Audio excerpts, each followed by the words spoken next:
Bonjour tout le monde, j'espère que vous allez bien. Aujourd'hui cette petite vidéo on va la faire en plein air parce qu'il fait beau, parce qu'on entend les oiseaux chanter et que le jardin est mis en place, alors je voulais en profiter et puis vous en faire profiter à vous aussi.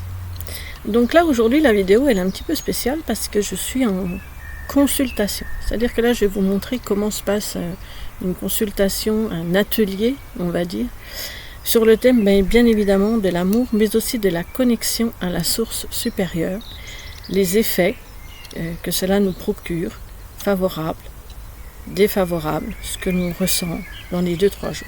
Donc là, je vais laisser ma patiente vous expliquer ce qui lui est arrivé pendant 3 jours où elle a pleuré pour un oui et pour un non. À vous. Par où commencer déjà, ça a commencé, il y a 3-4 jours où j'ai eu beaucoup de pensées qui sont venues dans ma tête et je ne faisais que de ressasser, que ce soit mes frustrations, que ce soit mon passé, des événements aussi du passé que je me suis souvenue d'un coup d'un seul et il y a eu énormément d'informations dans ma tête et après 1 ou 2 jours, ça a dégénéré et j'ai passé ma 3e journée à pleurer littéralement toutes les larmes de mon corps et ça faisait bien longtemps que je n'avais pas pleuré comme ça. Et toutes ces informations, elles sont venues comment? Petit à petit, une à la fois, une toutes les heures, une par jour? Comment ça s'est passé? C'est venu tout d'un coup. Un bloc en fait. Un bloc, oui, a tombé sur moi.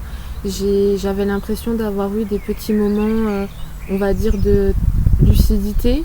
De transition, de pause? De pause, oui. Et ensuite, ça repartait en bloc. D'accord. Donc cette connexion, parce que c'est une connexion que tu as fait là,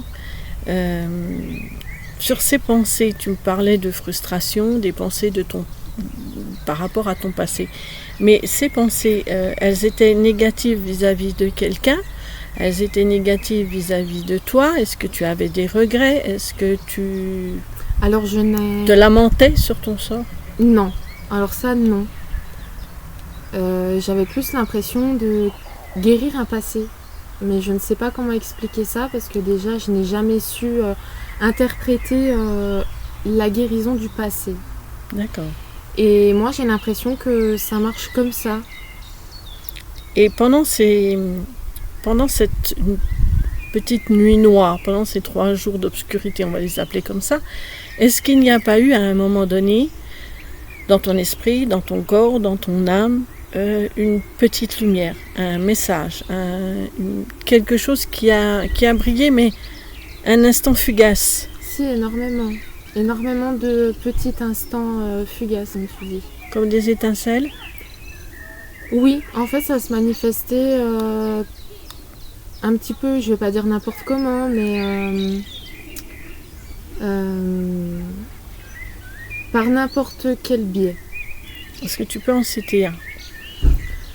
Par exemple, j'ai eu un papillon chez moi, qui n'était pas un papillon de nuit, qui était Pourquoi de nuit? C'était le soir?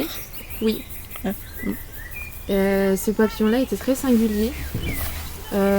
Ensuite, le lendemain, alors je n'ai pas l'habitude en fait d'avoir toutes ces bêtes chez moi parce que j'habite en ville, je suis en haut d'un immeuble et je n'ouvre pas mes fenêtres en grand à cause de mes animaux de compagnie. Et donc j'ai eu ce papillon. Ensuite, le lendemain, j'ai eu j'avais l'impression que c'était un petit scarabée, mais d'une couleur vert arc-en-ciel. J'ai jamais vu ces petites bêtes là. Oui, tu habites à quel étage? 3e. D'accord. Oui. J'ai eu aussi, pendant que toutes mes pensées se bousculaient dans ma tête, j'ai eu une pensée qui, je suis sûre à 200% que cela ne venait pas de moi parce que c'est une parole qui m'a percutée. En plein milieu de toutes mes pensées déjà présentes dans mon esprit, j'ai entendu un « je suis là ». D'accord. Mais lorsque tu as pleuré, est-ce que tu as aussi pleuré de joie? Est-ce qu'il y a eu des moments où le fait de voir un papillon, le fait de voir quelque chose de beau, t'a donné envie de pleurer? En fait, je ne saurais pas comment expliquer mes larmes. J'ai juste pleuré. Et maintenant que j'ai pris un petit peu de recul, c'est vrai que c'est comme si mon cerveau trouvait des excuses à mes pleurs, devait trouver une excuse à mes pleurs, parce qu'à la base, je ne savais pas pourquoi je me vidais autant comme ça. D'accord. Alors on dit souvent que pleurer, c'est laver son âme. Moi, pour être sûr que ce soit vraiment une connexion à la source, c'est pour ça que je t'ai posé cette question. Est-ce que lorsque tu as reçu du réconfort, est-ce que tu as eu ces moments où tu as eu envie de pleurer, mais pas par peine ni par joie, juste par émotion? Est-ce que tu comprends la question? Oui. Parfois, lorsque je vois, je sais pas, on va dire un enfant qui retrouve son petit chat après 4 jours qu'il l'ait perdu, qu'il ait pleuré, ce moment d'émotion, moi, me font monter les larmes aux yeux. Est-ce que ces moments-là, sans avoir vu quelque chose ou quoi que ce soit qui puisse en être la source, est-ce que ces moments-là, tu les as eus durant ces quelques jours? Oui. Voilà. Donc, c'est ce qu'on appelle une connexion à la source. Alors, pourquoi? Parce que la source, elle est connectée, nous sommes tous un, et la source, elle est connectée à tout. Donc ce tout, c'est aussi bien ce qui peut être négatif, c'est aussi bien ce qui peut être positif. Et en fait, comme avec le tout, le temps n'existe pas, on a le pourquoi ton passé est revenu sans cesse, inlassablement d'un coup. C'est pour une libération. C'est-à-dire que là, tu as eu un tsunami de souvenirs, un tsunami d'émotions qu'il a fallu évacuer. Et comme notre mental, nous, ne sait pas, parce que lui, il est toujours régi par la peur, par l'ego, qui va dire telle émotion, c'est telle attitude, tu pleures parce que tu es triste, tu pleures parce que tu es joyeux. Mais en fait, il ne connaît pas cette vague d'amour, puis il ne connaît pas cette libération ni cette guérison. Donc lui, il doit y mettre des mots, et le corps qui écoute notre mental, lui non plus, se trouve, on va dire, désemparé devant tant de choses. Et la seule chose qui peut le libérer réellement, ce sont ses larmes. Donc c'est pour ça que tu as pleuré durant ces jours entiers. C'est ce que tu m'as expliqué, c'est bien par plusieurs jours. Pourquoi? Parce que tu t'es reconnecté à l'amour. Et l'amour est très bien décrite dans le film que je vous invite à regarder, La beauté cachée. Et donc, dans La beauté cachée, ils nous disent, l'amour dit, l'amour ne peut pas être rejeté. Si vous rejetez l'amour et que vous décidez d'être une coque vide, ça ne peut pas durer dans le temps. C'est impossible. L'amour, c'est des angoisses. L'amour, c'est de la peur. L'amour, c'est des sensations. Et elles sont imprévisibles. L'amour, ça fait mal, l'amour, ça fait du bien, si vous voulez, c'est un tout. C'est un tout avec l'univers, l'amour. Et dans cette libération que tu as faite pendant ces 2-3 jours, tu as réussi à, comme on dit, à enlever l'ivraie, le blé est l'ivraie. On dit on enlève les mauvaises graines. Tu as enlevé les mauvaises herbes. Tu as accueilli ces mauvaises herbes et tu les as enlevées. Oui, puis tu as accueilli aussi les bonnes. Tu es d'accord? Oui, tout à fait. Voilà. Donc là, on est dans ce qu'on appelle la continuité du pardon. Donc la vidéo que j'avais faite dernièrement. Pourquoi? Parce que le pardon, c'est quelque chose que l'on doit s'accorder à soi-même. Le pardon, c'est vraiment quelque chose qui comme je l'ai expliqué, qui n'est pas à donner aux autres. On le donne aux autres parce qu'on veut se le donner à soi-même. Quand j'entends quelqu'un qui me dit « c'est hors de question, je ne pardonnerai pas, il ne mérite pas le pardon, il ne mérite pas qu'on passe au-delà de ce qu'il a fait », quand j'entends ces personnes-là qui sont vraiment très butées par rapport au pardon qu'ils doivent faire, alors je comprends que ça puisse être difficile, je comprends que l'acte de l'autre a été compliqué, n'est pas guéri, mais on ne vous demande pas de guérir l'autre, on vous demande de vous guérir vous. Et c'est là toute la difficulté du pardon, parce que c'est là le travail extraordinaire que vous allez faire sur vous. Alors toutes les personnes qui se disent « c'est bien beau ce qu'elle dit, mais en attendant c'est moi qui ai souffert et c'est à moi qu'on a fait du mal », à toutes ces personnes-là, je dis « j'aimerais que vous fermiez les yeux quelques minutes, que vous restiez bien ancré à votre pensée en disant « je ne pardonnerai pas ». Ça, faites-le en disant « non, ce connard, excusez-moi, ne mérite pas que je lui pardonne ». Et puis après cette petite minute, dans votre certitude de ne pas pouvoir pardonner, ouvrez les yeux et regardez tout autour de vous. Mais tout autour de vous, hein, que ce soit votre meuble de télé, votre cuisine, que ce soit vraiment, vous regardez vraiment tout autour de vous et vous regardez comment vous êtes loti. Et puis vous allez aller plus loin.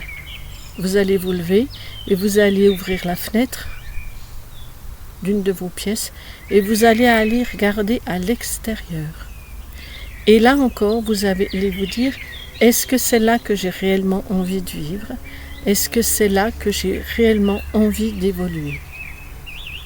Si tout est parfait à l'extérieur, ben ma foi, c'est que votre pensée n'a pas d'impact. Et là, on travaille autrement. Mais si, quand vous ouvrez les yeux et que vous voyez que votre machine à laver, elle est foutue, quand vous voyez que la maison, elle est engorgée d'affaires, qu'on n'a pas pu ranger ou qu'on a accumulé, si vous voyez que le quartier dans lequel vous vivez n'est pas un beau quartier, parce qu'il n'y a pas que des beaux quartiers, si vous... Voilà, vous allez vraiment regarder tout ce qu'il y a autour de vous. Et est-ce que tout ce qui se passe, est-ce qu'il y a autour de vous, est en accord avec ce que vous voulez réellement? Et à ce moment-là, vous aurez votre réponse. On pardonne ou on ne pardonne pas? Parce que quand on est en accord avec soi-même, je peux vous dire que votre entourage, votre salon, votre cuisine, votre salle de bain, votre jardin, même le parc en face de chez vous, vous paraît très beau. Puisque vous êtes l'extérieur et l'extension de ce qui se passe à l'intérieur. Vos frustrations, vos colères, vos peurs vont se refléter à l'extérieur de vous. Si aujourd'hui j'étais restée dans la rancœur, si j'étais restée dans la colère, ben je vous garantis que je ne serais pas au milieu d'un beau jardin. Je serais certainement enfermée dans un immeuble. Donc là, les libérations que tu as faites, regarde autour de toi et demande-toi aujourd'hui ce qui va changer à partir de maintenant. Pas dans une semaine, pas dans un mois, pas dans 6 mois. Maintenant.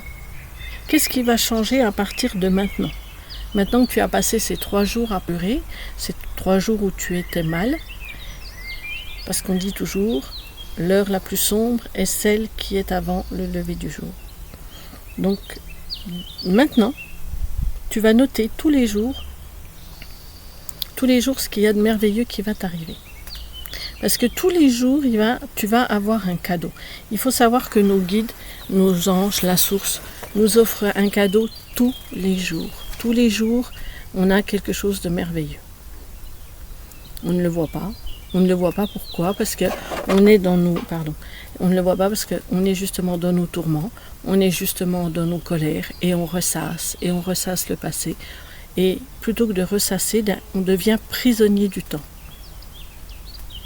Le temps s'arrête autour de nous parce qu'on n'avance plus. Parce qu'à force de regarder derrière nous, on ne regarde plus ce qui se passe devant nous. Et en fait, le temps s'arrête et on devient prisonnier. Donc ce qu'il faut faire, c'est commencer à ne plus regarder à l'arrière. Alors vous allez me dire, oui, c'est facile, mais dès que la pensée, elle revient sur l'action, sur la personne, qu'est-ce qu'on fait? Et bien, très vite, on dit, ok, je pense à lui, c'est bien, hop, il passe. Et on essaye de se mettre un mantra. On se donne un mantra, on s'écrit un mantra. Alors un mantra, ça peut être une phrase à répéter au moins 10, 20, 30 fois par jour. Au moment où la personne commence à envahir nos pensées, hop, on prend ce réflexe d'aller dans le mantra. Et vous allez voir que c'est une gymnastique que vous allez faire avec votre mental et que cette gymnastique va vous emmener tous les jours à l'oublier un petit peu plus souvent. Et c'est là que l'on a la magie du miracle qui va opérer. Le miracle ne vient que lorsque nous avons des pensées positives. Tout le monde est capable de faire un miracle. C'est donné à tout le monde de faire des miracles. Pourquoi vous allez me dire que c'est donné à tout le monde? C'est donné à tout le monde parce que le miracle vient de la source. Et nous, on vient de la source. On est une expansion de la source. Donc quand on a compris que la source, c'est une extension qui vient jusqu'à nous, on peut faire un miracle, tout comme la source fait des miracles. En revanche, on n'est pas capable de détruire ce que la source a décidé. Ça, on n'en a pas les moyens, puisque la source, elle n'est que amour. Donc, dans la mesure où on commence à détruire l'amour, nous-mêmes, il y a quelque chose qui ne va pas. Si un miracle ne se produit pas, c'est qu'on n'est pas en accord, c'est qu'on n'est pas en phase. Alors vous allez me dire, oui, mais quand on aime quelqu'un et que cette personne, elle nous brise le cœur, certes, il faut se reconnecter à cet amour-là. Et à ce moment-là, il faut avancer et se guérir sur cet amour-là, pas sur la personne. Il faut vraiment se dissocier. On est tous un. La personne, c'est comme le pardon. Elle vous a fait souffrir, elle vous fait mal, mais vous accrochez à ses pensées, à savoir ce qu'elle pense, est-ce qu'elle fait, est-ce qu'elle va revenir, est-ce qu'elle a conscience de ce qu'elle a fait. Tout ça, c'est vous arrêter et c'est arrêter le temps. Donc tout ça, c'est des questions qui sont certes importantes pour vous, pour votre ego. Mais vous aurez vos réponses et vous aurez vos réponses que dans un futur éloigné. Il ne peut être qu'éloigné ce futur parce que vous avez le premier plan, cette personne qui vous fait souffrir, vous, votre guérison et après vos réponses. Vos réponses ne peuvent venir que quand vos guérisons sont faites. Pourquoi? Parce qu'aujourd'hui vous n'êtes pas prêt à les entendre. Donc il faut grandir, il faut avancer. Et après vous allez avoir vos réponses. Toutes les vérités reviennent à la surface et vous saurez le pourquoi du comment. Et au moment où vous allez savoir le pourquoi du comment, vous serez guéri de la situation et dans la mesure où vous allez être guéri de la situation, vous serez plus apte à accepter ce que vous allez apprendre. Et ce que vous allez apprendre ne viendra que quand vous serez guéri. J'espère que c'est pas trop flou et que je me suis fait assez comprendre. Oui ou non? Oui. Pour moi, oui. En tout cas. Est-ce que tu as encore des questions? Non. D'accord. Il faut savoir que nos pensées, on est nos pensées. On est ce que l'on pense. Donc à vous de savoir ce que vous avez envie d'être. Si vous êtes dans la colère, si vous avez des pensées négatives, autour de vous, tout va être négatif. Vous n'y verrez jamais un rayon de soleil. Et vous direz toujours, oui, mais lui, il a plus de chance que moi. Ben oui, mais il a plus de chance que vous parce que lui, il a compris que justement, il fallait être dans ses pensées positives. C'est pas un travail facile. Mais c'est un travail du moment où vous l'avez commencé, du moment où vous allez décider de dire, aujourd'hui, j'ai 2 buts, l'amour, le pardon, l'amour, ma reconnexion à la source, votre vie, elle va changer. Mais maintenant, c'est vraiment la première pensée qui va nous amener vers ce chemin. Et pourquoi on a besoin de ce chemin? Parce qu'on a besoin de ces guérisons, parce qu'on a besoin de se reconnecter à la source, tout comme cette dame. Et elle a pleuré 3 jours. On va dire que sa nuit noire de l'âme a été de 3 jours. Elle n'a pas vraiment été longue. Pourquoi? Parce que vous avez certainement dû vouloir, avant de pleurer, un changement. Un changement énorme dans votre vie. Oui. Un changement qui devait être symboliquement fort. Oui. J'ai dit que j'étais prête à tout laisser tomber pour ce que je voulais. Voilà. Donc, dans la mesure où vous avez mis ce pied sur ce pont, parce qu'en plus c'est arrivé il n'y a pas longtemps et j'ai parlé de la première partie du pardon. Au moment où vous avez mis le pied sur ce pont du pardon, vous avez dû tout lâcher. Et comme je vous le dis, la seule chose que le corps il a pour lui de tangible, quand il lâche quelque chose, c'est les larmes. Donc, vous êtes passé sur ce pont, vous avez tout lâché, vous vous êtes délesté, et maintenant vous êtes au bout du pont. Et là, au bout du pont, on a une nouvelle toile qui va se présenter à vous, un nouvel univers, une nouvelle dimension, et c'est à vous de savoir qui vous voulez dans cette dimension, ce que vous voulez dans cette dimension. Vous allez être de nouveau le créateur d'une nouvelle dimension. Donc il faut savoir comment vous allez créer. Qu'est-ce que vous allez créer? Est-ce que la première chose que vous allez mettre, c'est votre tas de fumier là au milieu, vos poubelles? Est-ce que cette dimension sera une décharge? Est-ce que ça sera un paradis? Il n'y a que vous qui pouvez le savoir, puisque vous êtes le co-créateur de cette future dimension. Donc voilà, cette vidéo, j'espère qu'elle vous a parlé. Il y en aura d'autres parce que je pense que le pardon, la leçon du pardon de Raphaël est une leçon un petit peu comme Ma vie avec les archanges, un tome 1, un livre inachevé. Et ce sont des leçons qui ne s'achèvent pas. Donc rien n'est définitif, rien n'est figé dans le marbre. On peut tout changer du moment qu'on le décide avec son cœur. Si on pose une action, si on pose une pensée avec le cœur, tout va bien. Si on le pose avec l'esprit, avec derrière un sentiment d'en tirer quelque chose, un profit, quelque chose qui n'est pas du cœur, ça ne marchera pas. La spiritualité, c'est ça, c'est le cœur. Tout passe par le cœur. Pas par l'esprit, mais par le cœur. Pas par le cerveau, pas par l'ego. Voilà. Donc, je vous invite, comme toujours, à vous abonner, mettre des pouces si la vidéo vous a fait du bien. Et puis, j'insiste, allez voir sur notre site internet, lejardindesthérapies.com, et vous y verrez les outils qu'on a à vous proposer, parce qu'ils sont vraiment...